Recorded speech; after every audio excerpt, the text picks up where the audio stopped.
the Lord sent Nathan to David. When he came to him, he said, "There were 2 men in a certain town, one rich and the other poor. The rich man had a very large number of sheep and cattle. But the poor man had nothing except one little ewe lamb he had bought. He raised it, and it grew up with him and his children. It shared his food, drank from his cup and even slept in his arms. It was like a daughter to him. Now a traveler came to the rich man, but the rich man refrained from taking one of his own sheep or cattle to prepare a meal for the traveler who had come to him. Instead, he took the ewe lamb that belonged to the poor man and prepared it for the one who had come to him." David burned with anger against the man and said to Nathan, "As surely as the Lord lives, the man who did this deserves to die. He must pay for that lamb 4 times over, because he did such a thing and had no pity." Then Nathan said to David, "You are the man.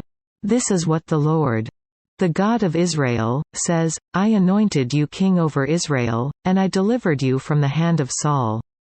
I gave your master's house to you, and your master's wives into your arms. I gave you the house of Israel and Judah. And if all this had been too little, I would have given you even more.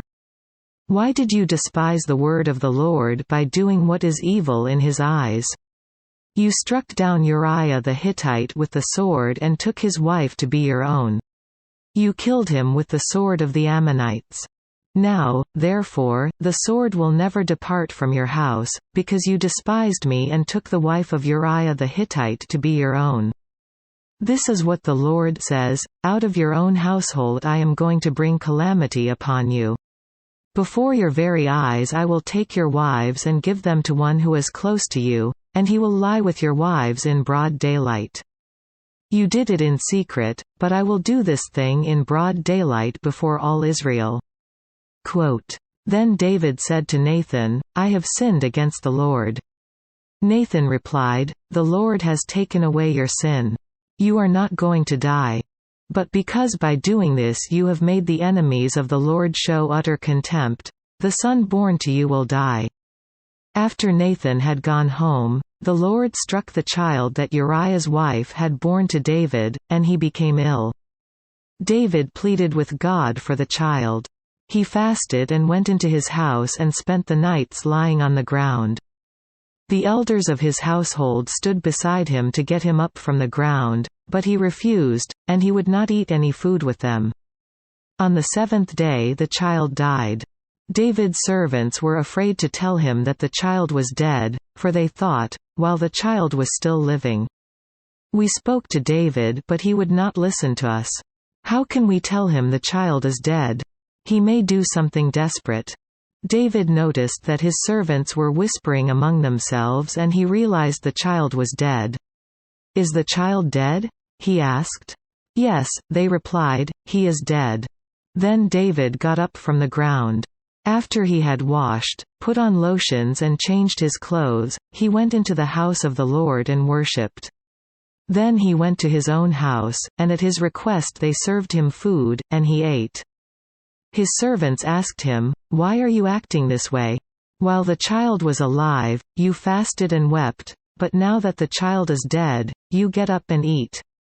He answered, "While the child was still alive, I fasted and wept. I thought, who knows?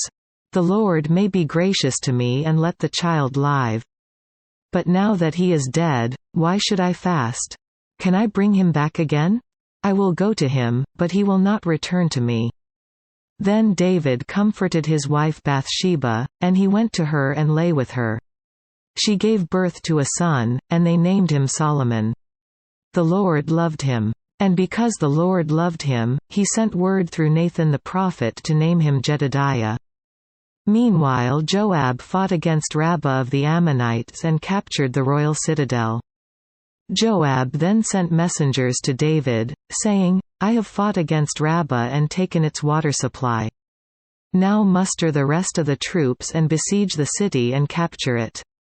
Otherwise I will take the city, and it will be named after me." So David mustered the entire army and went to Rabbah, and attacked and captured it. He took the crown from the head of their king. Its weight was a talent of gold, and it was set with precious stones, and it was placed on David's head. He took a great quantity of plunder from the city, and brought out the people who were there, consigning them to labor with saws and with iron picks and axes, and he made them work at brickmaking. He did this to all the Ammonite towns.